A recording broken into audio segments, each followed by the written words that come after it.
And we are good. Thank you so much, Tandy. I really appreciate it from your sick bed. So welcome everyone. Welcome to the room. I'm sure we'll have a few people popping in, and I know some of you may need to pop out, and that's okay. My name, for those of you that don't know me, I'm Valerie St. Pierre Smith. I am an artist, a costume designer, a healer, educator, kind of an interesting mix of all things. And I'm super excited to be sharing this with you today, Herbal Medicine 101. It's been a really big conversation, I know, that's come up within the unicorn wellness community and with other people that I just know.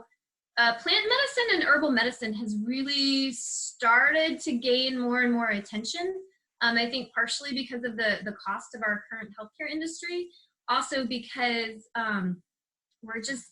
we're learning more about it, and some of it are pathways and medicine ways that for a while were on the brink of disappearing. And so I think there's been a subtle general movement of people reclaiming their own ability to drive their health practices and their wellness practices, as well as helping to get through even just some of the acute stuff. You know, you get a cold, you don't necessarily want to rely on over the counter. You're looking for something that's more natural. You know these things are out there because it is truly ancestral medicine. And we'll be going through that. So I wanted to offer what I have known and what I have loved and what I have learned through my own journey into herbal medicine, and to maybe answer some of those questions and really hopefully give you all a way, if you're interested, to integrate it into your own life. Of course, there goes my doorbell. That just integrate it into your own life. So there's going to be a lot. I felt like when I first started getting into herbal medicine, you know, there's a ton of information out there. There are a lot of books. There's stuff all over the internet. And it can be so overwhelming. And when you read something, even if it's just about one herb, am I supposed to know where this works or how I'm even supposed to use this? There's just so much information. So I'm hoping to kind of distill it down to help you understand it in a way that is maybe a little bit more manageable in those chunks. So again, if you have any questions, by all means, if you haven't gotten a notepad or a pen, please feel free to go grab one if you want to take some notes. Definitely, I will be taking drink breaks. So if you need to get a little something to drink, definitely stay hydrated. 'Tis cold and flu season, so we know that that's super important. But we're gonna get started. And I will say, I've been interested in herbal medicine for a number of years, and I'm just gonna share with you what I think of as my gateway herb, the one that really got me sort of hooked into finding out what more there is. And it's this little guy. And I'm not getting product placement from any of these, so I'm trying to, you know, kind of shield the labels. I don't want you to think that I'm promoting any particular brand. These happen to be the ones that I use. But so my gateway herb, you all can see that, was arnica. This is a little bottle of arnica oil. And this wasn't the original. I ran out of that those many years ago. But it was actually gifted to me from a friend. And I was like, arnica, what is this? Arnica oil. And she's like, oh my gosh, bruises and like sort of muscle aches and that kind of thing. She's like, throw this on there. I was like, cool, I'll give it a shot. And it took about 2 bruises on my kids, rubbing that on there, and then taking a couple of tabs by mouth. And it was like, it was almost like magic. So I was like, okay. And then I discovered this magical and massive world of the herbs. So a couple of things that I do want to go over quickly. And again, this is me sharing from my perspective. But I want to touch on a little bit about what herbal medicine is not. I feel like, especially with the rush to CBD and some of the other botanicals out there and some of the other, the most recent sort of trendy, attention-getting resources that are out there, I feel like sometimes the conversation gets confused, or it gets so narrow that people are defining it in such a way that maybe isn't really reflective of the whole thing. So a couple of things that I wanted to point out is herbalism and herbal medicine, it's not a one and done. It's not what I think of as drive-by medicine, in the sense that it really, after a while, once you use it and start cultivating it into your own life, it's not something that you just take the one pill and you expect everything to go away magically. It's really much deeper than that, and it inspires and encourages a deeper sense of healing. So it's not a like, I want to run to McDonald's, put in my order for this medicine, take it and go. That's not that's not how it really works. There's more thought to it. And if you think about it, really nothing really technically works that way, but especially with the herbal medicine, you wind up discovering you enter into more of a relationship with yourself and learning the different herbs. It is also not homeopathy. This was a huge confusion that I had when I first was getting into it. I was like, oh, I'm gonna go get that homeopathic remedy. And I would ask somebody like, what's good for a sinus infection or something? Only to discover homeopathy is its own little compartment that developed by a German doctor, German scientist, that relies on natural sources, and it's derived from natural products and natural sources and things. But most of the homeopathic remedies out there are distilled down into essences. And so one of the differences you'll see as we go through with the natural medicine and the plant-based medicine that I have been building my relationship with, it's coming directly from the plants. It's not come from the plant and then distilled and diluted, and I don't mean that in a judgmental way, but it's been diluted down to its essence. And that's where homeopathy really lies, and that's what it focuses on, and that's sort of the framework from which they use to diagnose. It does share a philosophy that I've heard other herbalists use, and that's the idea that like cures like. And so there's this idea that if you take a little bit of something that instills a reaction in a healthy person, that it'll actually stimulate the healing process. I think of it in my own head almost like a shot, like when you go and get a vaccine, where it gives you just that little dose that it stimulates the body, that it helps kind of cure it. That's the best way that I can describe that. But that is what homeopathy is. Now, I certainly I use homeopathic remedies for certain things, but what I'm talking about isn't that necessarily today. So that is another, think of it as like a branch on the giant natural medicine spectrum. But we're really dealing with what's considered herbalism or straight plant-based medicine. So it's not the homeopathy. It's also, and I say this with a certain amount of affection, it's not alternative. It's interesting that still a lot of people think that there's a persona that goes along with someone who's interested in herbal medicine, or there are certain caricatures or stereotypes that go with it. It's not an alternative. I think of it as complementary, and we'll get into those reasons why. And it's an alternative, meaning it's something else that you can use, but there's no othering around it for me. It's not an us versus them, but it is not Western medicine. It is also not really anti-Western medicine. It's just that the fundamental ways of diagnosing and using and sort of understanding the body systems on the surface can feel like they're in contention, but they're really not. These all have a place in our world today. Western medicine especially is very good with disease, with niche, and with really focusing on certain areas. And that brings me to what herbal medicine is. And one of the biggest things that it is, I think of it as being relational. So you can certainly use the sort of allopathic one-for-one. I have a cold, therefore I take this one medicine. I have a headache, therefore I take this one medicine. And this one medicine is probably only good for one or two things. That's not really how herbalism works. One of the overwhelming things that I find in studying with the herbs and learning the plants is that one plant can actually have a broad range of effectiveness on a variety of things. And that it's kind of not how our culture works. It's not sort of we've just been brought up in the medicine traditions that we are used to, particularly with pharmaceutical-based medicine. It is also not the supplement industry. So the herbal medicine, yes, you can get it in a bottle, and yes, you can get it next to the vitamins at the natural food store.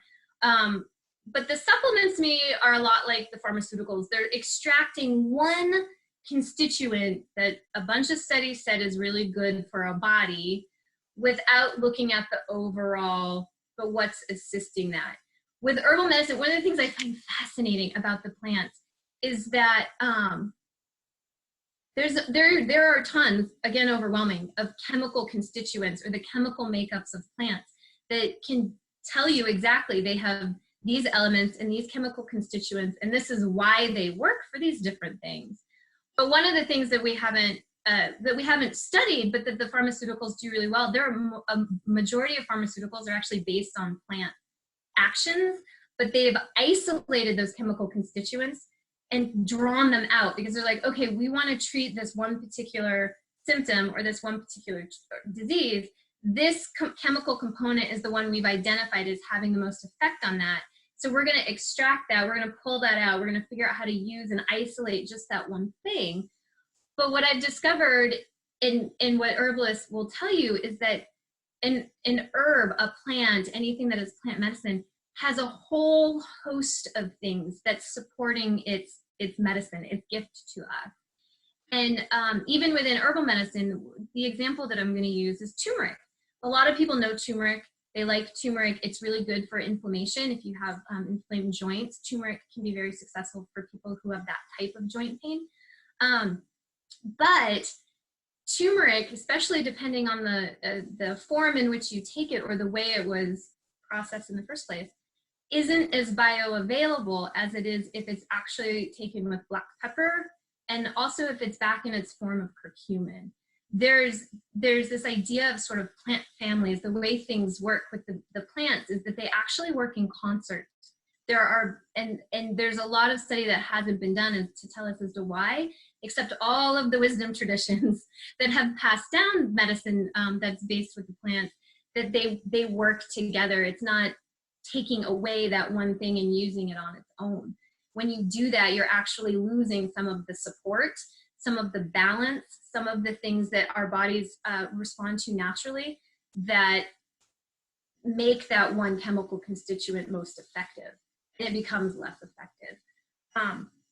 So to me, the supplement industry is sometimes like that, where you're like, oh, vitamin B, I'm low on energy, let me go get my vitamin B. But depending on how the vitamin B has been processed, where it came from, how your body reacts to it, whether your body can even absorb it. I feel like sometimes, and we take multivitamins periodically, and we have different things. Again, it should be in concert with, vitamins, trace minerals. These are all things that live in the plants. This is part of what the plants help support us with, are these forms of supplements and supplementing our bodies and our system.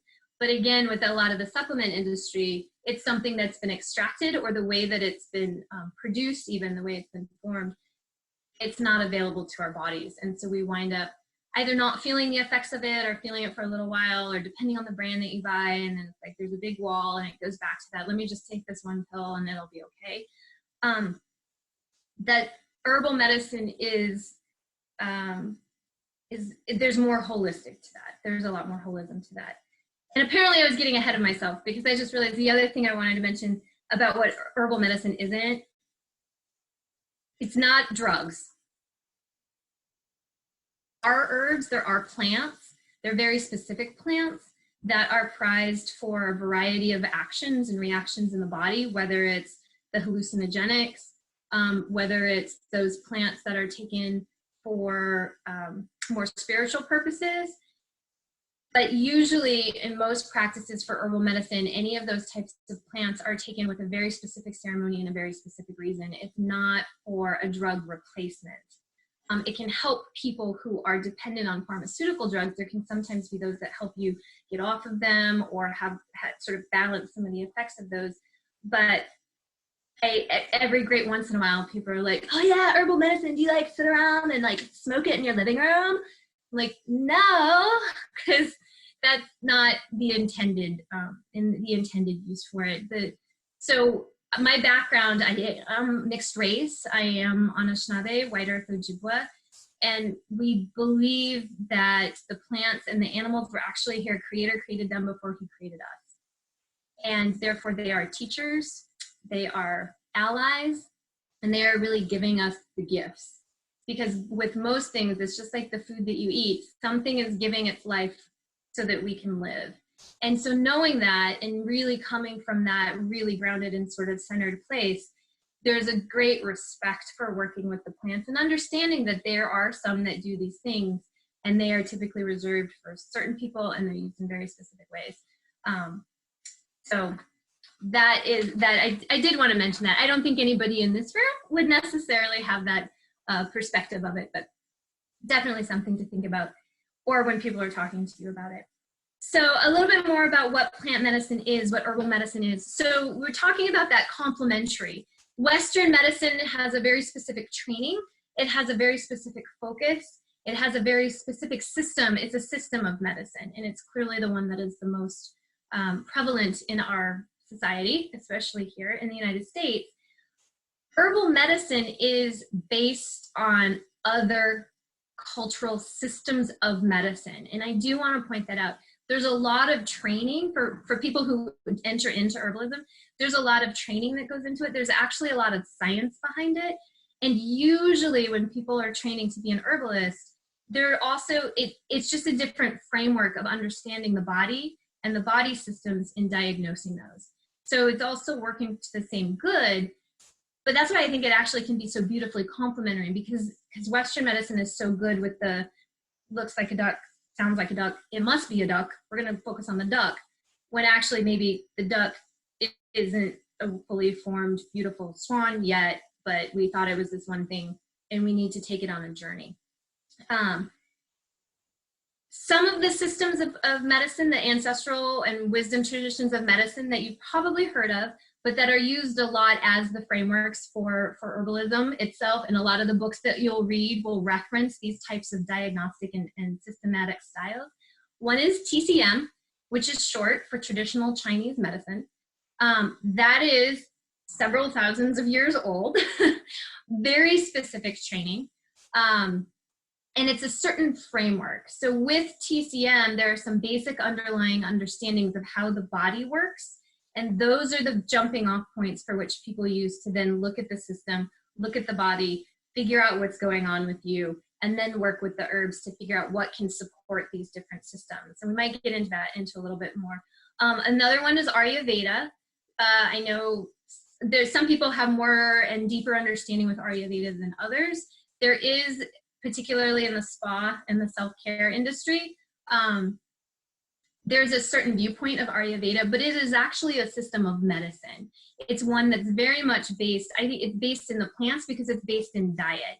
As TCM is as well, they do share the perspective that actually the root of a lot of our issues in a human body is organ-based, specifically digestive-based. It's liver, it's kidney, it's stomach, also spleen and gallbladder are huge in looking at their function, and they're almost the base of sort of our human triangle of how our body works and where our energy comes from and how our systems work.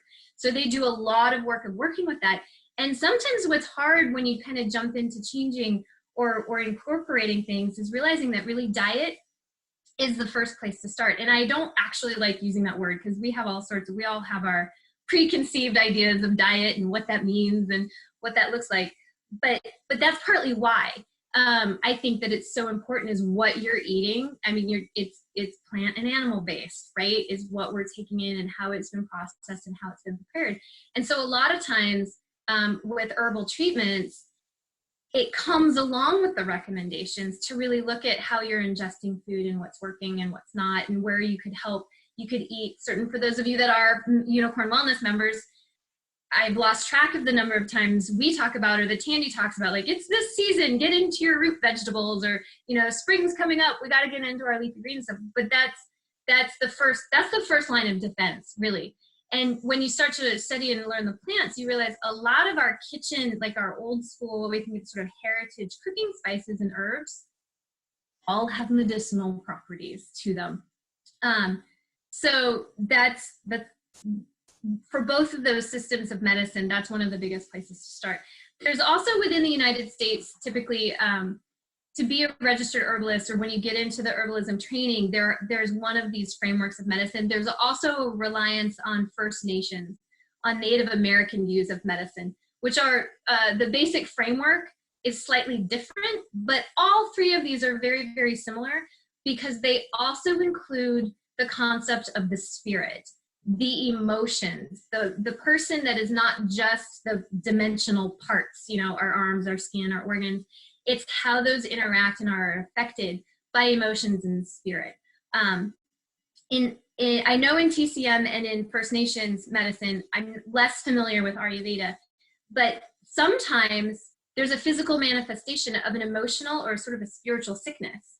And not as in like, ew, you're diseased, but it's more like you've gone through, and we've likely all experienced this, you've gone through a traumatic event. Something, maybe it's you're like, wow, I am so crazy angry. You know, there's anger issues, the management and things. That all takes a toll on its body. And Western medicine has been corroborating that out too, with like blood pressure and all that, that they term it sort of environmental, but there's this holistic system of looking at the body. And that's why I always see herbal medicine is relational. It's a relationship with you, with yourself, with sort of how you see your physical body, how you relate to and want to understand your body, as well as how you want to treat it and how you want to interact with it in the world. And it is relational because I do believe you get to know the plant. Just like Western medicine, where it's like, hey, they gave me this particular prescription for something, but it just doesn't seem to work. This happens a lot with antibiotics, especially if anyone suffered from UTIs. I went down that path a long time ago. It was like, this antibiotic works for a while, or it didn't work at all, and then I had to go take this one. Herbal medicine is relational because some of its best properties and some of the ways it can assist you the best is actually over a longer period of time. Again, it's not that sort of drive-by, I need a quick this fix. You're building a relationship, and part of that is learning which plants work best for your system. There is no one size fits all for any of us in any medicine tradition, really. So it's as much that relationship as well. And it's however much you want to use it, however much you want to enter into learning the plants. You know, a lot of times the easiest way is like, I have this symptom or I have this issue right now. Let's start here. And that's a great place to start. But it's starting to work, it's starting to learn, it's starting to understand. And the first focus is really also something we don't think about a lot, is health. It's the keep the body healthy before you start going down the path of illness. And this is another place where plants are really great because they support all of those journeys. They support the general health functions, but then they're also there for us in times of need, in times of distress, in times of illness, and things like that. And it really is support. It's this idea of thinking about support and how they support our journey, as much as it is they're doing all the magic and they're doing all the fixing, right? I mean, our bodies are so ridiculously amazing that I think we take it for granted, and maybe we probably should, because it might be a little overwhelming if we were ever really super aware at how magical and alchemizing and the chemistry of it and just the way it all functions is pretty incredible. So just the last couple of things that I wanted to mention about what herbal medicine is. It can be formal. And what I mean by that is you can totally go and have formal herbalist training, or it can be formal in the sense of integrating an herbalist into your life, using an herbalist who helps you. I found it super helpful when I realized that this was something I wanted to learn. It actually started with, I really want to learn this because I want to use it for my family.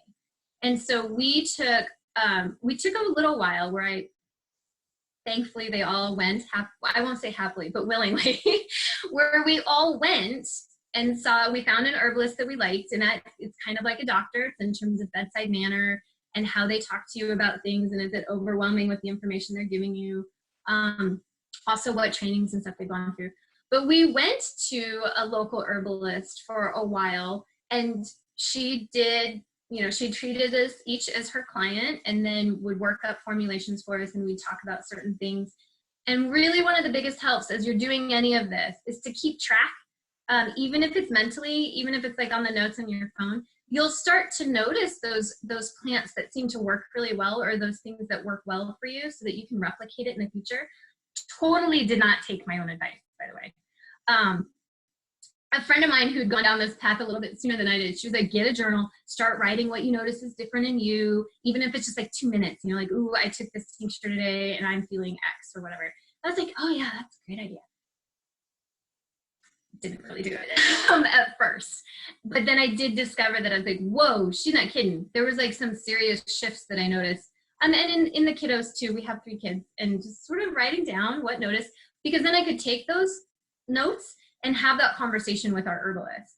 And it wasn't super expensive. Sometimes we're worried about expense, but the information that you glean from a registered herbalist can be as educational for you moving on in learning how you want to use this medicine on your own, as it is to help you through an acute system. And let's be honest, we all think we're very objective about ourselves, but sometimes it's really nice to have somebody from the outside looking in and who can maybe ask a couple of questions. Because going back to how the body works, a lot of times herbalists are looking at a couple of different things. It's not just what's going on right now, but it's also kind of what your lifestyle's like and what could be contributing to this particular condition or symptom or disease that you may have. And then how do we treat both? There's dealing with sort of the moment, the present symptom or the symptoms or the manifestations of it. But what else can we do to really start some deeper underlying healing? And kind of like a therapist session, sometimes having that person just asking very specific questions that they know how to ask is super helpful and can be really eye-opening. And again, it also, for me anyway, helped me learn more about the plants and understanding. And just like doctors, there are also herbalists who tend to gravitate towards certain plants because they have the most success with them. And yet somebody else might use, for a similar symptom or even the same symptom, they might gravitate to a different herb. So you're like, oh, I have options. Okay, so you like it for this reason and you like it for this reason. And it's putting it together. And I've got some books and things to show you all later. But sometimes it takes all of that and just puts it into a nice little conversational package that you can understand, especially starting out with there's so many terms. It is literally like studying Western medicine, sometimes reading some of these books. Like, I don't even know what a menagogue is. Like, what does that even mean? So those are all the beautiful things about what herbal medicine is and what I'm super excited about. That really does excite me about it.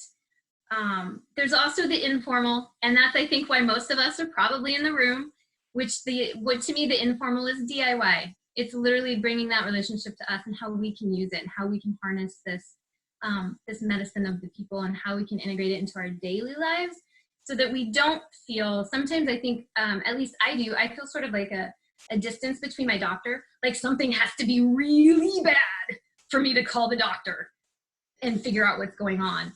But meanwhile, you have all these other little things that you're like, I don't feel like calling the doctor. I don't feel like calling the dermatologist. I don't feel like calling the specialist about this. I wish I could just take care of it on my own. And that's where sort of do it yourself and getting into that medicine is really, really super helpful. So I'm going to take a moment to take a sip of water. That was really a big intro. It's what is super exciting. I wanted to just double check and make sure that y'all are good. If you need to take a drink of water, please go for it. If you have any questions, I'm going to get into now a little bit about how the herbs work and then how you can take them. Like, how can you use them? And that could probably take another 2 years, but hopefully we don't have that long. So you don't have to listen to me talk that long. Is everybody good so far? We've got the thumbs up. Yeah, thumbs up. Woo-hoo. Okay, if you have to go to the bathroom, go to the bathroom. It'll be all good. You can't tell, I get really excited about all this stuff. It kind of geeks me out. So, okay, last chance. If you guys don't have any questions right now, I'm just going to jump in. Again, I mentioned me and talking a lot. There's a lot. So feel free to help me break it up at all. So I'm going to talk a little bit more about how plant medicine and herbal medicine works. The funny thing to me, and I actually wrote notes, which may or may not be a good thing, but when I was writing like how the herbs work, I realized it's kind of funny that it's called herbalism because we use more than herbs. Like, when I first heard about it, I think herbs is like, it's what you use to cook with, right? I mean, there's your basil and your oregano and like all that kind of stuff. Herbal medicine is not just herbs, it's plants. It's really plant-based medicine. And so what you use, what is traditionally used in plant-based medicine are flowers, herbs, trees, fungi, which that's a whole other amazing, fascinating world that I haven't been able to wrap my brain around, but mushrooms and fungus. And you use, depending on the plant, you use different parts of it. So you use the bark. In fact, white willow bark is a great pain reliever because it's where aspirin came from. They discovered that they isolated the chemical constituent in white willow bark, what made it a pain reliever. I can't pronounce it. It's the but that's what they were like, oh, that's what it is, and it became aspirin. So now it's synthetically made, but it's bark. It's the bark from a tree. The roots, the bark, the leaves, and the buds. So a lot of times you will use the flower buds. Stems depends on the herbalist. Most times we think, what the heck? Why not? Like, what's the worst thing that can happen? Nothing. It's still part of the plant. It still has some magic. But very rarely is it you just use the stem of a plant. Another term you'll hear a lot especially if you look at the books, are when it talks about the parts used, because that definitely affects what the plant medicine is. And the parts used is the root. You'll hear that. It might be the bark, but another term that you'll hear a lot is aerial parts. And aerial parts is literally the stuff in the air. And I discovered really they mean the flowers and the leaves, which is why maybe you want to throw the stems in too. But aerial parts is the stuff that's above ground. And harvesting each of those things is done very, very differently. It's done at different points in a plant's growing cycle. And then how you actually can use them and how they work best can really affect the plant medicine. So St. John's wort, I don't know if any of y'all remember, but a while ago, this was kind of the hot super herb. Like, well, probably I'm dating myself now because I think it was longer ago than I think. But St. John's wort is one of those that really, to be the most potent, to be the most effective, needs to be tinctured fresh. And it's tinctured from a very certain part of the plant. We'll get into tinctures in a little bit, but it's knowing that and knowing when to use it that can really determine the effectiveness. This might sound like a tangent, but it's not going to. I'll come back around to like things to look for when you're looking for plant-based medicine. But one of the really hard things, especially about the stuff that you find in the store, is that's what you don't know in trying to be standardized, sort of a one size fits all. They've got to put a label on it. They've got to put a dosage on it. They've got to do all of those things. That's where sometimes you might lose the effectiveness of a plant. And so you might be like, hey, I went and I bought that at the grocery store, but it didn't really work for me. Especially if you hook up with an herbalist or you hook up with somebody else saying like, wow, really, that seems really strange. It's usually so super effective. Sometimes it might be taking a step back and finding a different source of the plant medicine.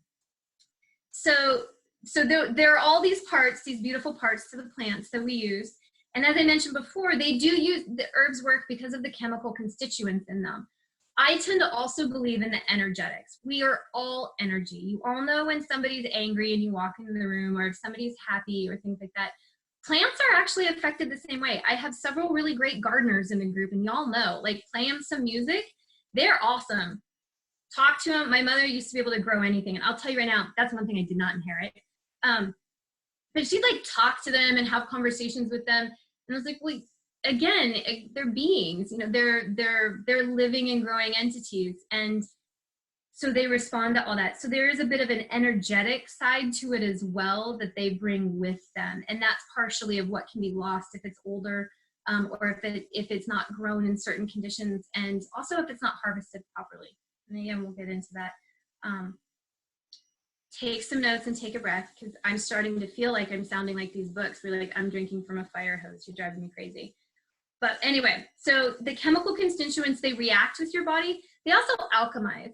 I think sometimes we think we're going to take a medicine and it's going to go to work on our system. It's going to do something. It's going to sort of force its will onto our body and make our body do something. And that I don't find to be true at all. And with the plant, your body is really internalizing it. It's metabolizing it. It's changing it. It's using it. And it's shifting it into whatever that chemical is that it needs, or whatever that energy is that it needs, or whatever those minerals. Sometimes what's great about nettles, if you guys can stand nettles, first time I had a cup of nettle tea, it was so disgusting. It was so super earthy, and I was like, wow, this is like, everyone loves nettles. But nettles have an amazing amount of minerals in them. And so part of what they help and what your body alchemizes then in their medicine is all of those minerals that your body could really, really use in building its blood, in helping with nerve regeneration and things like that, and being able to sort of calm the nervous system. So how herbs work, again, without trying to sound super crazy, overwhelming, whatever you, what they do and what they're like, and what their place is for us, they're usually broken down into a couple of different boxes of how to describe the herb. So the first one is usually a property of an herb, or it's a category. And this is where I get lost sometimes in all of the vocabulary. It's very specific. There's antispasmodic, which means that it's an herb that's good for something that is spasming, whether that's a cough, whether that's a digestive issue, whether it's actually a muscle spasm. So you have, and these are just some examples, y'all. I'm not even, no, that's for another day and another lesson. But so you got some antispasmodics. You have herbs that are known as nervines, and they are exactly what they sound like. They affect our nerves, hopefully always in a good way. And they are specifically used for different nervous conditions, for different tics, for stress. A lot of times they're prescribed for stress. There's certain herbs that are lovely for, plants that are lovely for PMS. So that's where it goes back to being relational. And that's where talking it through with an herbalist or thinking about it. You can't just say like, hey, I've got stomach cramps. Can you give me something? It's like, well, what does it feel like? Does it feel like hard? Does it feel gassy? It's sort of that developing a relationship and sort of an awareness to describe it. Sometimes when people are like, hey, I've got a cough. This happens at work a lot. I've got a cough. What can I take? And it's like, well, what kind of cough? Is it a wet cough? Is it a dry cough? Because part of it is we're running through these categories of plants of like, well, I know a bunch of medicine that's great for cough, but I don't know, is it like a dry hacking cough that you need to actually develop some phlegm to get it out? Is it stuck? Is it like so hard and dried up? All these things. So the categories help give the plants these different areas to sort of start by saying, okay, we've kind of narrowed it down. These are the symptoms. This is what's going on. So these plants will be more apt to be effective. There's also temperature of a plant. And this is something I always found super fascinating. And that is our body temperature actually can have a huge effect on our health. We usually only think of our body temperature when either we've got a fever or we are just menopausing and having our power surges, or, in various ways. But one of the things that can actually exacerbate certain physical conditions is the heat in the body. And again, it goes back to that framework of how you actually look at and diagnose the body. My son was plagued with horrible constipation when he was a baby. And the first answer that we got was just put him on some Miralax. It's like, he's a year old. Just put him on some Miralax, they'll be fine. At 2.5, it wasn't working. And I was like, screaming pain, so constipated that he'd actually done nerve damage ending, to the nerve endings, to damage to them around his anus. And that was actually making it worse. So then his body was actually like seizing up and all these things. Finally, at about age 5, I was like, I can't deal with this anymore. And we tried like all the other things, what was going on. When I finally started looking into the plants, and what they mentioned was he ran hot. We actually went to see an acupuncturist, and he mentioned, and he did. He had always been hot as a kid. And he's like, he runs hot, and a long time ago, your pediatrician told you to take iron supplements. If you think about iron, it's a metal, and he runs hot. So really what was happening is his body kind of overheating was overheating the metal element, and it was wind up causing this horrible constipation. And I've never thought about heat doing that in the body. So a lot of times looking at the plants is it a hot reaction, or are you having a cold reaction? And do we need to warm you up to stimulate things? Or do we actually need to calm you down a little bit so your body can focus on other moments? So there are temperatures. We look at whether it's a warming herb, a neutral one, which doesn't do anything, does neither, or it can do both, or a cooling herb. And then again, I sort of referenced this earlier. Plants are used for all paths on our journey, on our wellness and healing journeys. The first one is as a tonic. And this isn't necessarily how most of us come into plant medicine, but tonics are the one that you take on a regular basis. They help you stay in health. They help you maintain or even improve the health that you're already experiencing, and hopefully stave off some of those bigger issues. Then we have acute, and acute is that like instant, it's a sudden onset, it's a cold, it's a fever, it's something more immediate. It's a bee sting, it's a cut, something like that. And then there's also chronic. So there are plant medicines that have supported people in their journeys with recovering from cancer, whether they're recovering from surgeries, whether it's even an epidermal issue, they've had eczema for a fair number of years. And once it's tracked back, it kind of helps either support, balance out, or even sometimes clear up chronic conditions, depending on what the condition is or what the ailment or the symptom may be. So these are all different understandings of the plants that you start to get to know so that you can use them at the right moments, or when you're in those places of like, oh, okay, I've got a fever.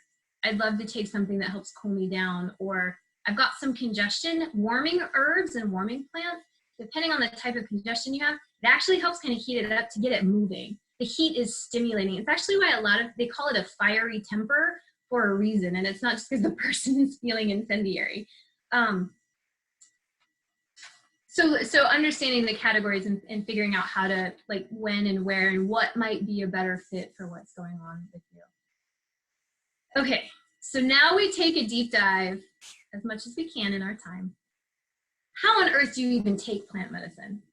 And I was thinking about this, like, wow, how do you take plant medicine? There's really only two ways that you can take plant medicine: internally and externally. That's it. You can take it internally, or you can use it on the outside of your body. That's pretty much our sum total of existence right there. So internal is, and sometimes we don't think of this completely, is ingestion. So we're ingesting it, food, pill, tincture, syrup, something like that. There's inhalation. So if anyone does the steams, or if you take a bath, like a steam bath, or you're doing a eucalyptus thing to try to get your head undone, is inhalation. And then there's insertion. So insertion includes things like suppositories. I know some people will put things in their noses. Noses, you gotta be super delicate with the whole nasal passageway and everything. But those are the internal ways that we can take plant medicine. It's either ingestion, inhalation, or insertion. That's kind of how I've broken those down. And then external is either topically, I have a cut, I'm gonna go put my boo-boo salve on it, or through absorption. And that's like, oh, I need to put on some healing cream, or I need to put on some lotion, or I'm sitting in a bath, things like that. So those are how it's broken down. I am gonna take a couple minutes now and match, this is the version of plant medicine. This is the way of taking the plant medicine to internal and into external, okay? So internal, let's start with that one. Internal ways that you can take the medicine, exactly as it is.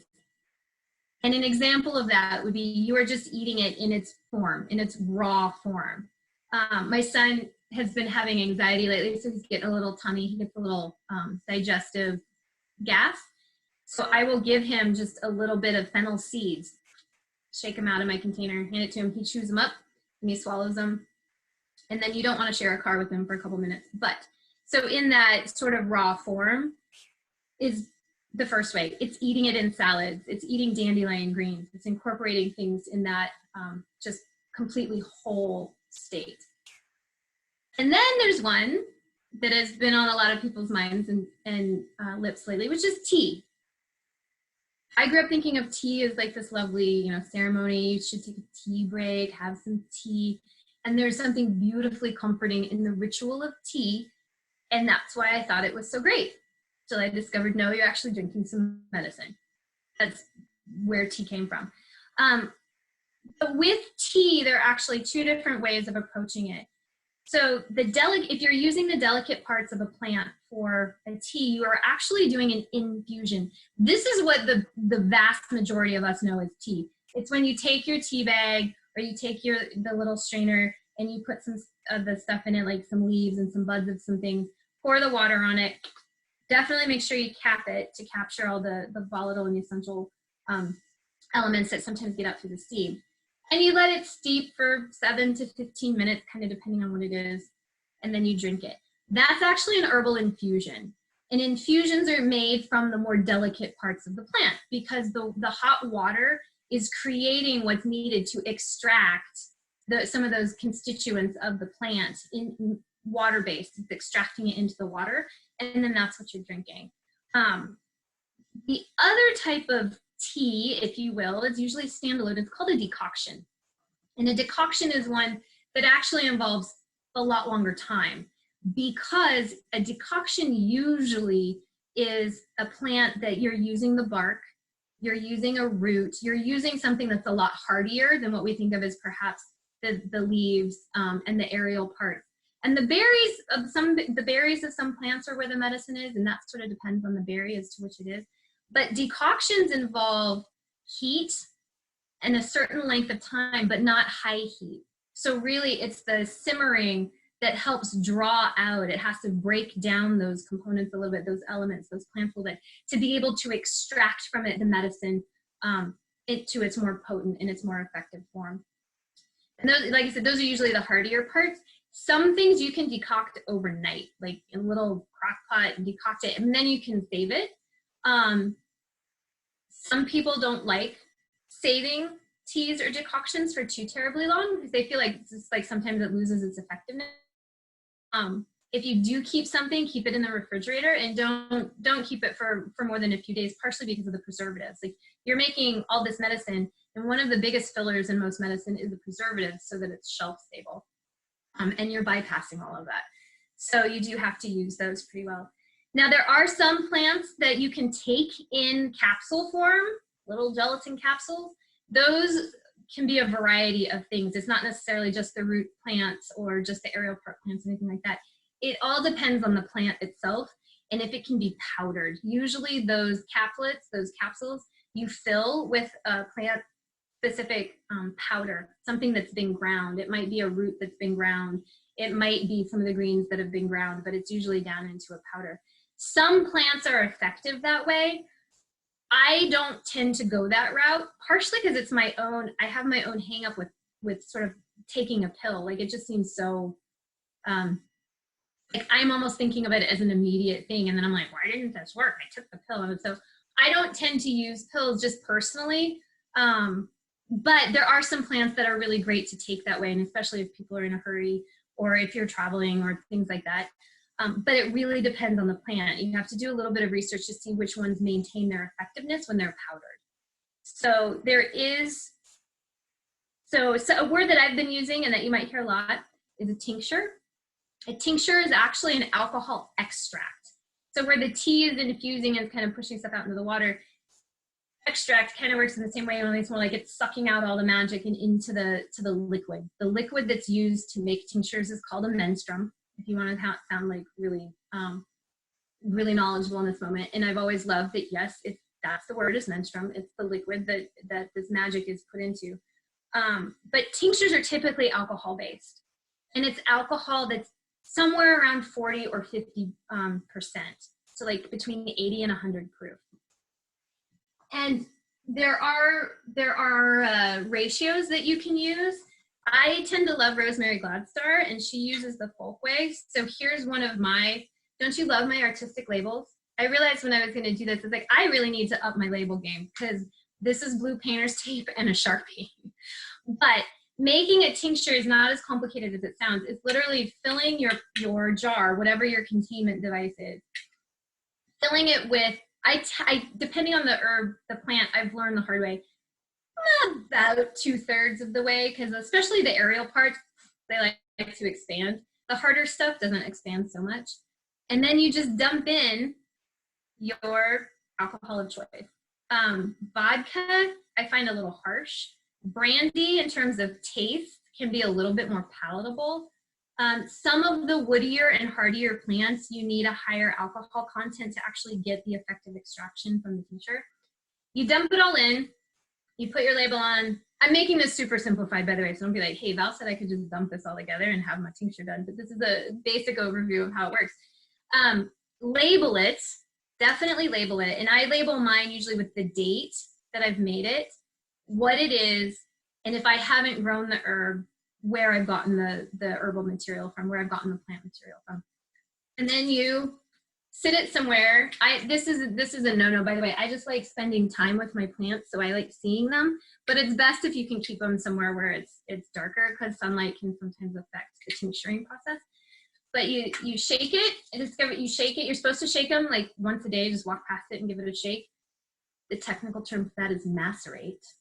Like when I read that, I was like, I have to macerate something? What the heck does that mean? You gotta shake it so that the subtle stuff kind of mixes around, and you just mix the stuff up. And you let it sit in its happiness, 4 to 6 weeks, depending on how long you want it to tincture. I sometimes don't get to pressing it. When you're done with these, you can strain it and get it out. And that's a conversation for another day. But you'll discover that some of the dates on my tinctures are maybe ready to be pressed. This one's from September of 2018.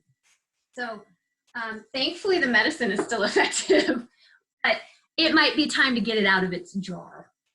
So you can do it. I have a whole variety here just so you guys can see it. So different tinctures look like different things. So that was, what did I just, oh, I just was showing you hawthorn. So it was the leaf and the flowers. This is schizandra berries, which is an amazing, amazing plant medicine friend. It's incredible. The schizandra has what the TCM calls the 5 flavors. So you have, people tend to sour, sweet, savory, that kind of thing. This has all of it wrapped into one magic little flavor, and it's the most fascinating thing. It's astringent as well. But you can kind of see, so these are the berries. They don't tend to expand as much as some of the aerial park plants. So echinacea, we were going to talk a little bit about cold herbs. Echinacea, people use a lot. This is the root. It's all just sitting right here in the tincture, so it looks a little different. But echinacea is great for boosting the immune system, particularly. And then these are actually oat tops. I never in a million years thought, you did anything with oats other than eat oatmeal from them, but apparently they have medicine effect. So those are tinctures. For people who aren't fans of alcohol, now I will tell you, usually when you're taking a tincture, you're taking like between 10 to 20 drops of something. It's not like you're shooting back a cordial sized jar of any of this. So it is in small amounts. I have decided, because I have chosen to walk the medicine path, I have actually been, I've given up recreational drinking, but I will still take the alcoholic tinctures because of the extractions that are in them. Something that is an alternative, and if you do go to the store and you're moving away from the alcohol, or you might be worried about giving it to a kid or somebody younger or things like that, there are these things called glycerites. Same idea of extraction, but it's actually being done in glycerin. So, which also makes them very, very sweet. Me, not a sweet person, so I was like, whoo!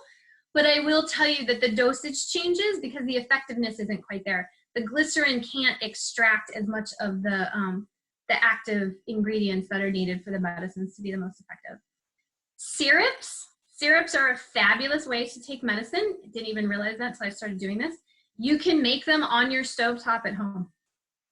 Elderberry syrup is a big go-to, especially for cold and flu season. I usually make up a huge batch in September. I don't know about y'all. I really believe this, that we actually have 6 seasons.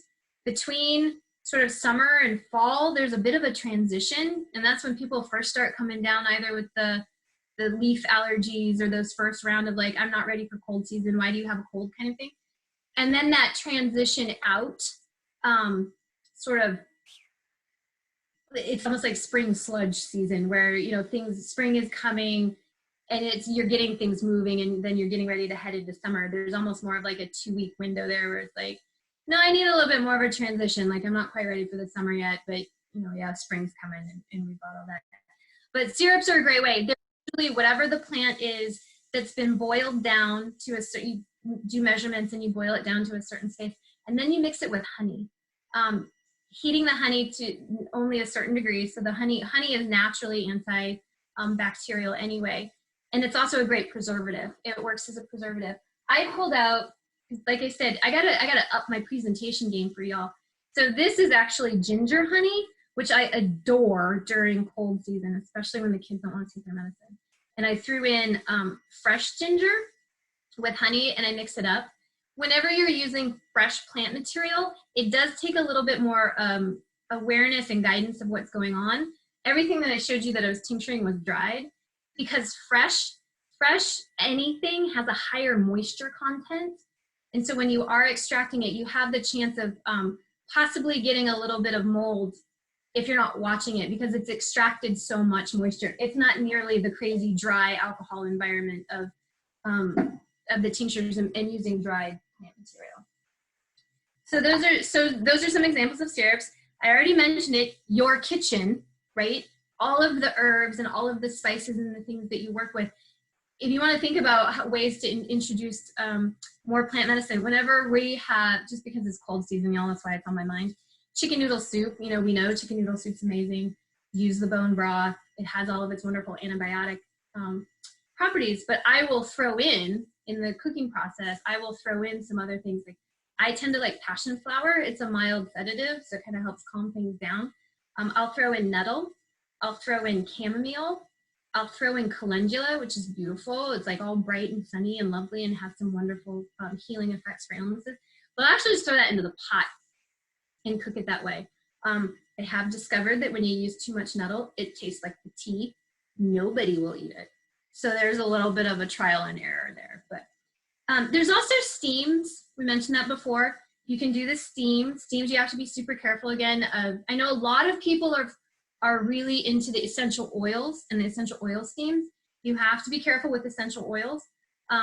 Mostly, if they are going to be effective, if they are straight, pure essential oils, they can actually be very damaging to the skin and to the mucous membrane. That's why a lot of times it's in carrier oil. As far as I know, tea tree oil and lavender oil are the only two oils you can use straight, meaning like you can just put them straight on the body. Everything else needs some mixing with some other type of oil. So when I do a eucalyptus steam, every now and then I'll put the eucalyptus oil in it, but it's a particular kind and it's only like 1 or 2 drops. And I keep my head far enough away so that it's, the steam isn't overpowering. I'm sure some of you have done that. It's almost like when you put Vicks too close to your eyes, you're like, I'm going to die, which is not what we want. There is smoking. I don't use smoking as a way of ingesting any medicine, but some people do. Like I said, for a lot of my family, it's more of a ceremonial thing. But there's also smudging. So smudging is another inhalation, and smudging does have medicinal effects.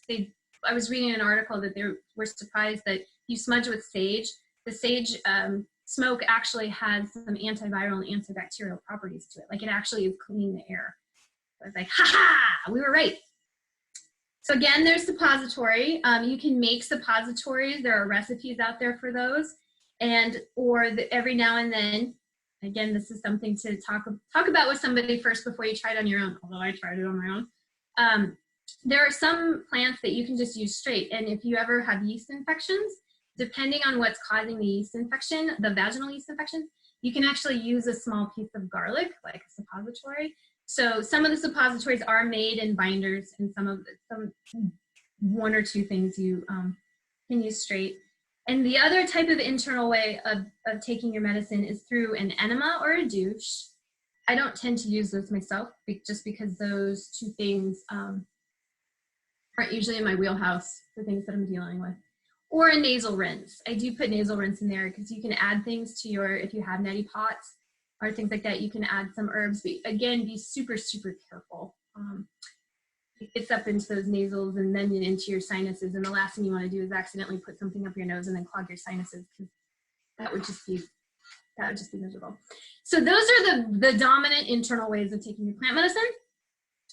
I noticed, so I knew it. I thought we were going to run out of time. We're almost through the external, and we're going to get through the external. And then we're going to talk a little bit about what to look for and I'll take some questions. I, of course, still have 2 pages worth of notes. So the external, again, there are some plants you can take straight.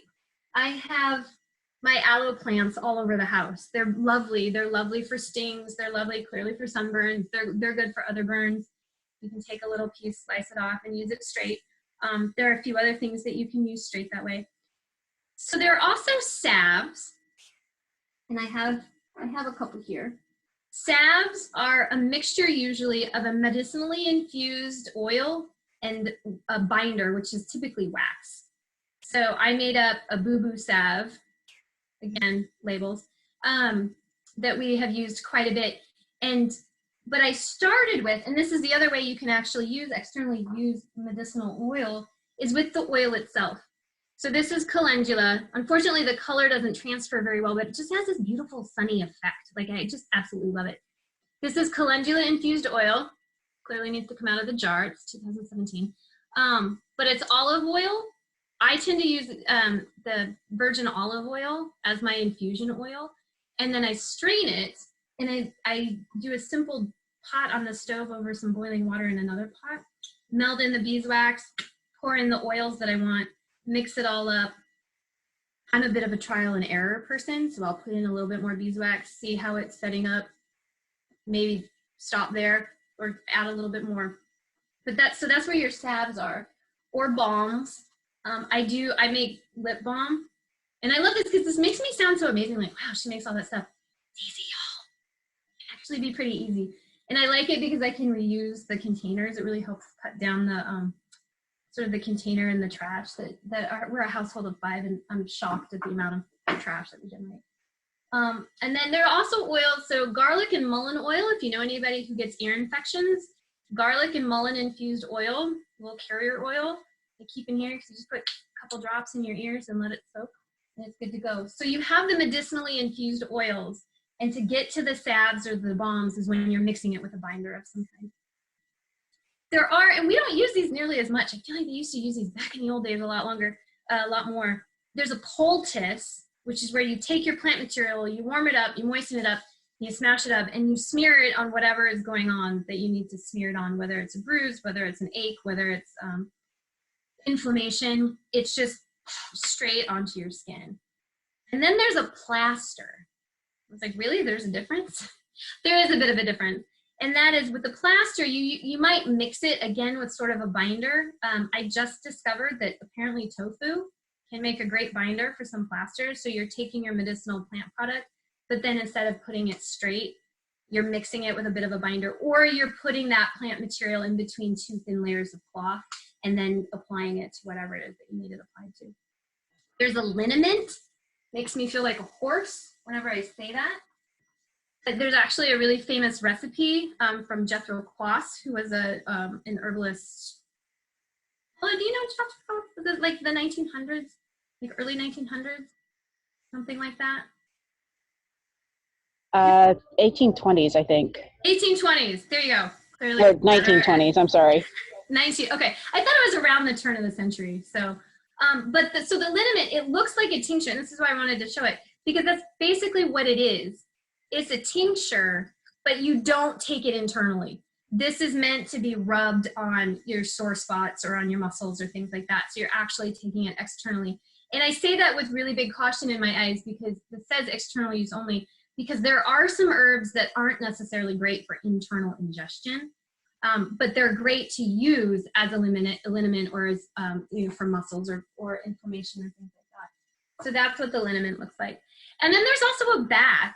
A medicinal bath is essentially making yourself a giant pot of tea, of an infusion, or adding a decoction to it and warming it, and then going to take your bath. You know, a lot of the unicorns, we love our Epsom salts, but it's adding it to that. When we start getting sick in this house, it's a ginger bath.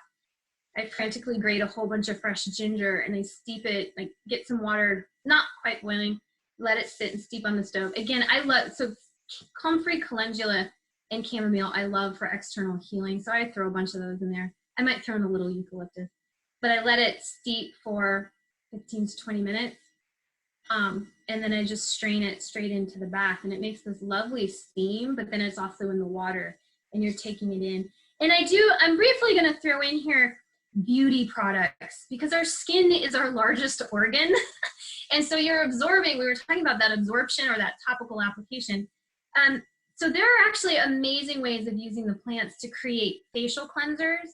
I just discovered these for travel. Facial cleansing grains are a combination of different plants and some clays that are ground up and they're dry, and you reconstitute it in your hand and then use it to wash. I have oily skin, so I adore what it does to my skin, but I thought there are none of the binders or the preservatives or anything in like that. And my TSA bag has gotten a lot smaller, which makes me so happy. So there, and you can also make facial rinses. You can make astringents. You know, I remember as a teenager, I always thought astringent was going to take care of my acne problem. Little did I know. But there are those type of natural rinses that you can make as well. Soaps, conditioners, hair conditioners, either oil-based or even just more of an infusion-based, which are quite lovely, and then lotions themselves. So those are all external ways to incorporate the plants and the healing into your daily practice. Because I am going to go out on a limb and say that we probably all bathe at some point or another. And then one thing that I want to mention too, because it takes up another good part of the herbal section in most grocery stores or in natural food stores, and that's essences. So I mentioned how homeopathy works with a lot of essences. You can get homeopathic remedies that are either little dissolvable tablets, or that you can get syrups and stuff in those as well. But there are also, and the main one is Bach. Most everyone knows the Bach flower remedies. Ironically, they're not always flowers either. But essences, anytime anything has an essence, there are actually a couple of companies that make some great, this is going to sound terrible, but it's not, animal essences. And they're, because it's the essence, they're made not by actually taking and processing any part of the plant or any part of the animal. It's from a certain type of collection of distilled water and other things around that particular medicine. And then it's turned into, like, these are the ingestible kind of flower essences. And they do tend to work on a more energetic level than they do say, I have a raging sinus infection, give me the flower essence. But I find them to be really beautiful complements, because they do tend to soothe our nerves or soothe our brains or just kind of calm us down a little bit, depending on what they need. So one more drink break. And then I know a couple people had asked if I could talk about what to look for when you're looking for some products and things. Do y'all have questions? Anybody got questions? The chat room's very quiet. We've got 17-ish minutes. Really? Nothing. This is where I feel like I should do a little like tap dance. There should be a shadow puppet show. I will share with you all, because it was so adorable to me. I came out to start loading up the computer, and my daughter had left Hedgie, the hedgehog, sitting right on my computer as though he was staring at the computer screen. I was like, okay, hedgehog apparently wants to appear in the video today. So Hedgie's hiding back there. Okay, so what to look for. First things first, this might sound overwhelming, but hopefully it's not. Local and organic. And by local, that could be your kitchen window. It could be, and I have been surprised. I know a lot of people live in small towns or they don't think there's an herbalist in the area. I've been surprised, at least in the regions. Yes, and I will definitely share some books too. But even in a region, I've been really surprised at being like, they have herbalists there. So the great thing about connecting with an herbalist is a lot of times they'll do mini walks, they'll do garden walks, they'll take you around the local area, or they may actually produce their own tinctures from the plants that they get. And so that's really the best place to start. And one of the reasons that we purport that local is better is because you and the plants have all gone through the same growing conditions. You've gone through the same weather. You've gone through the same, snowfalls and rainfalls and pollution and all that kind of stuff. So there feels like there's an affinity there of what you've all processed and how you can help each other in that respect. So that's why you hear me say a lot like local, local, local. What to look for is freshness as well. So even when you've got dried, so this is wild cherry powder, or when you get it in a package, you guys can kind of tell, I bet anything, where you're like, that's nice, but it doesn't necessarily look terribly alive still. Now I'm holding up oat straw because oat straw just tends to be oat looking, like it has sort of that yellowish look. But you can tell when something just looks dried out, like it's lacking all vitality. So color, taste, if you can taste something, or smell. and smells a big one. So this is a jar of lavender, little lavender buds. And I can tell, I'm totally calling myself out.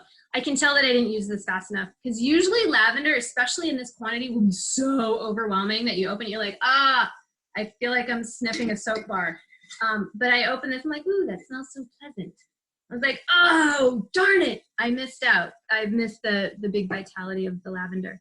And so color, taste, smell, that feeling, and that look of vitality. And again, if you're wanting to buy something to use to make some medicine with, do a quick double check to see if it needs to be tinctured or if it needs to be processed fresh, or if it can be used dry. And that's always super helpful. And then the other things to think about, especially if you're having to go to the grocery store, if you're like, I can't do any of those things, like I got nothing, is just do a little poking around on the companies. If something says wildcrafted, for the love of all that's holy, please, please, please, please, please check and see what they mean by that. Because wildcrafted means that somebody went out into a field somewhere and harvested whatever medicine was there. And because herbal medicine is having such a bit of a renaissance right now, we're actually starting to lose a lot of our heritage plants. Slippery elm is becoming endangered. I think that's partly because of the elm borer, but slippery elm's one. American ginseng is one. Sage, actually, the real sage. You can buy sage bundles at Walmart these days, and I'm just like, oh my God. So it's the cultivation, finding out which companies do more of a cultivating, like they have their own gardens, they have their own spaces to actually grow what they're selling, or where they're getting those products from ultimately. As well as when you're looking at the bottle, the quality of the binder or the menstruum. You know, if someone's like, hey, this is an amazing organic product, you're like, cool, but it's filled with fillers, or you're like, I don't even know what that word is, it's a preservative of some kind. Maybe take a step away from those and find some other ones. There are 3 or 4 big brands that I tend to see over and over again in the stores commercially. I tend not to, for the same reason produce is kind of wonky when you get it at the store, I tend to shy away from those, because they've been processed, they've been bottled, they've been labeled, they've been shipped, they've been sitting on the shelf, you don't know, inventory control and all that kind of stuff. There are a couple of brands that are getting better about that. But I have found smaller sort of boutique, not industries, but boutique vendors that it's literally, they're taking it from their garden. They're specifically growing and then processing some of these plants. I do order from, periodically, I have found their stuff to be really good. I order from Mountain Rose Herb Company. I also loved trolling their website. It might not be a good word, but I love trolling their website because of how they describe some of the herbs. I actually can't think of an attractive way to say that. However, I might have been a little obsessive about reading about the herbs on the website. You will see plastered everywhere, none of this has been FDA approved. The herbal and the plant medicine business is technically not regulated. And I actually say this with a lot of hesitation, because partially I don't want to draw attention to it. And that is because these plants are the gifts. These are from Creator. They grow in our yard. They grow in our street. They grow in the park. They grow in the woods. They grow in all of these places. And the minute you introduce regulation to that, they're trying to regulate nature. And it's like, what? I can't go grab the shepherd's purse out of my backyard and tincture it because, FDA approval. So that's why you'll see it. And you'll see it all over Mountain Rose's website, where there's that sort of disclaimer about it hasn't been evaluated by the FDA. And that's because of regulatory constrictions and concerns. So last but not least, if you are looking at companies and looking for places to get stuff, it takes a little bit of research, but I would ask that you do enter into it, because the harvesting methods, it's one reason why wild crafting is decimating some of our populations. And the harvesting method, if you haven't read Braiding Sweetgrass by Robin Wells Kimmerer, totally do it. She talks beautifully and so eloquently about the honorable harvest. But it is really and by our, I mean kind of the community of herbalists, my indigenous ancestors and family, it is how you treat the plants, and it's the respect with which you treat them. You don't ever take the first one that you see. You certainly don't take something from a small stand or a small grove that, by you taking stuff, it's going to almost wipe out the population. You have to ask permission, and you have to listen, because believe it or not, sometimes Robin tells this great story about how she went looking for leeks in the woods, and she was digging them up, and wasn't paying attention to the fact that they really didn't want to come out of the earth. Like she was having a really hard time harvesting them. And then she got back to the kitchen and was like, yep, and they're totally not ready to eat. And she's like, they were trying to tell me, but no, we're not ready yet. But, and then listening, only taking what you need and using what you take. And this is also where with the commercial herb and plant medicine, and particularly the essential oil industry, I have a real ethical dilemma with what they're doing, because some of the companies, even though they say they're doing it sustainably or they say these things, when you dig into it, you've discovered that they're not. It's the harvesting of it or the vast quantities that then go and sit on somebody's shelf and actually never get used. So there's this real honoring of taking what you need, because you're leaving what they need to propagate and also for generations that come after us. So yeah, within plant medicine, y'all, there's plant medicine that's great for kids. There's plant medicine that's specifically good for men, for particular masculine issues, all the different stages and transitions of women's lives from childhood all the way into menopause and beyond. There's just so much beautiful, so many, I shouldn't say so much, but so many beautiful gifts out there that the plants do share with us, that I'm super excited for those of you that are starting your journey. I saw a request and I did want to do a brief sharing. I have a couple of books. Like I said, I feel like any book you pick up or even any website you look at is like drinking from a fire hose sometimes. So I showed you my gateway herb. Now I'm going to show you my gateway book. And aesthetically, these are all my bookmarks. There's like there's a pot holder. There's an old grocery list. Anyway, this was one of my favorite books. This is actually, she's one of my favorite authors. Paula, I bet you recognize either this book or this author. This is Rosemary Gladstar's book. It's called Herbal Recipes for Vibrant Health. A lot of the herbal books that you'll look at and that you'll find, and there are a ton out there, there are even a ton of online offerings, they usually have a section that has recipes in them. And there's also usually, like this particular book, Rosemary has sectioned out kind of by ailments and by things that you might need them for, and then also recipes. And I liked this one because the recipes made it easy. Y'all, I ultimately am a very lazy person. And so sometimes it's kind of like when I became a vegetarian, I'd read the recipes and I'm like, you want me to do what? So what I loved about, and what I like about Rosemary's writing is that I find her a bit more accessible. There are some amazing herbalists out there. Michael Tierra is one of them. David Winston is ridiculous. He's amazing in his knowledge and his research, but they speak in a much more analytical way that when I'm reading it, it's kind of hard for me to assess the information, but if you know that you're really good with that. Another good book for that type of information is this one. It's the Natural Health. It's an encyclopedia of herbal medicine. And I'm just going to open up to a page.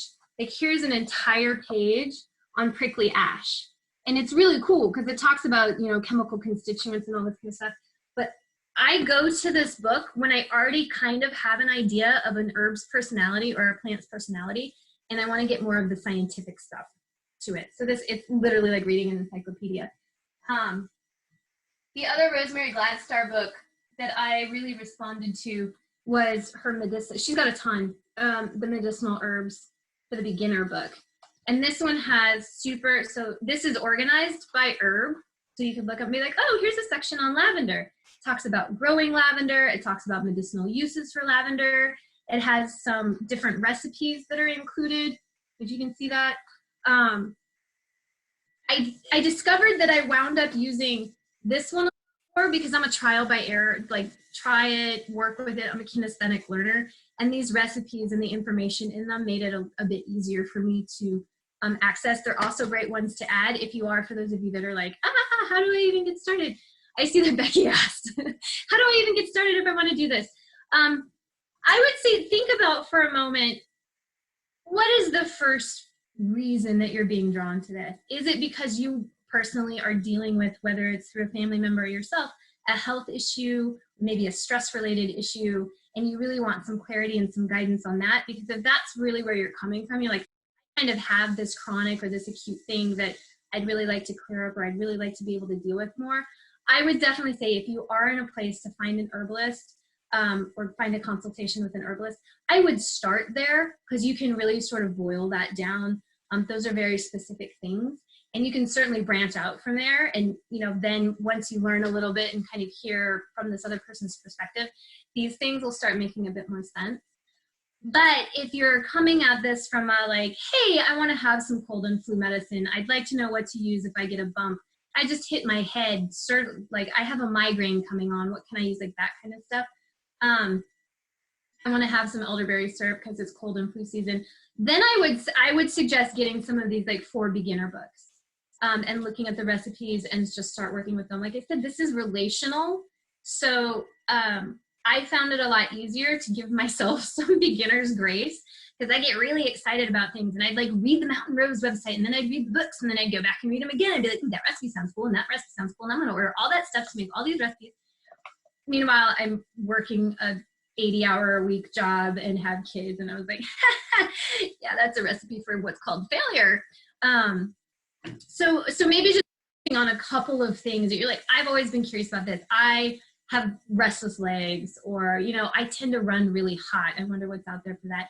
I think that way makes it's learning you.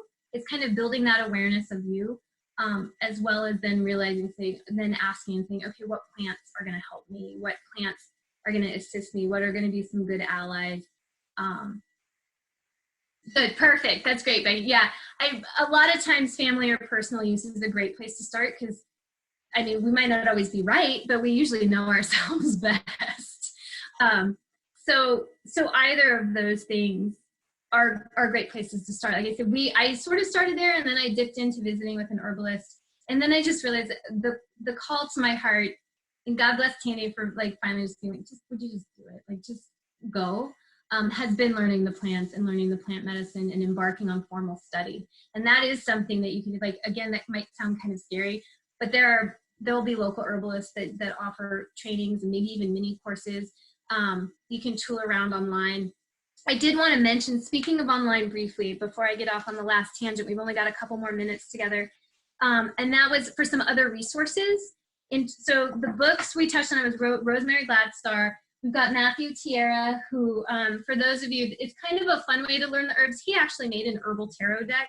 And there are a couple of others out there that are, you know, just the herb and a little information about the herbs, so they're more manageable chunks. But you will discover that what one author says about an herb may or may not be in the other herbalist book.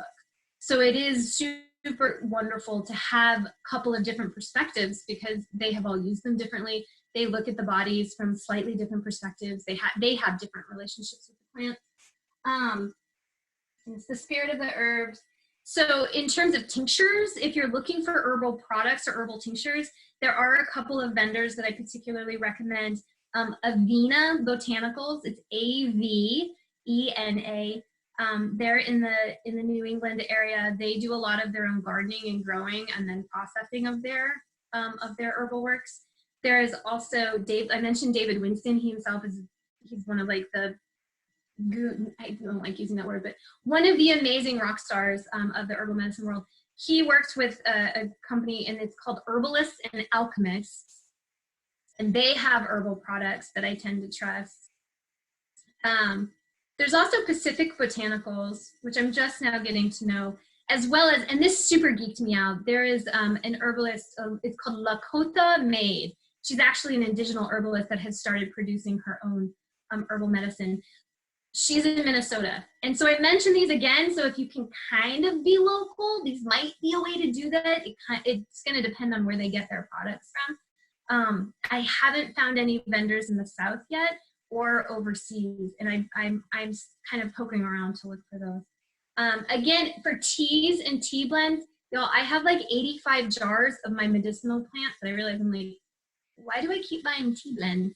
Because I can just make it up from all of this stuff. But that being said, again, that sort of third-party objective viewpoint is really nice sometimes. And there's a local company here called Artemis Teas. She does sell online.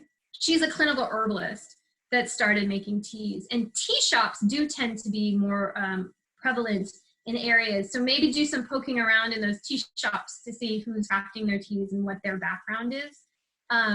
Some of the most interesting stuff I learned about teas and tea making was when we had a local tea shop that was giving it one class, and no way did they associate it with the plant, with the medicine side of it, but it was just sort of the understanding tea, particularly, usually when you hear tea, it's referring to a tea plant. Green tea, black tea, white tea is all from a particular type of plant. Like technically when we say tea, we're talking herbal infusion. But Artemis tea is a good one, and look around locally and see what's there. So we are at time. It's 3:31. Any last questions? I'm really hoping that I touched on something. I do know some people ask for specific like pregnancy safe or nursing safe herbs and plants. I would love to have that conversation with you in another day. I'm actually looking at making some modules, some like sort of mini courses that we could do online if anyone's interested, and we can focus on that, because there are plants that are allies during certain times of our lives better than others. So I didn't want to kind of cover that quite so specifically today, but yeah, well, and thank you all. Thank you so, so much. This was so exciting for me. And I told you, I get kind of geeked out. I get kind of geeked out by all of this. But I do just want to double check. And then Tandy is going to shut us off and turn our recording off here in just a second. Any last crazy questions, burning questions? I hope this was helpful. I hope it can kind of inspire in you a little bit of the crazy goodness that I have. You guys, you are all so welcome. I do hope it was good information. And if you're, hey, Charlotte, are you saying goodbye? Okay, I just want to make sure nobody's got any questions. Well, that's great. You guys, thank you so much. Thank you, Ma. Lots of love, lots of hugs, lots of healing. Tandy, go back to bed. Thank you. We'll talk to you later.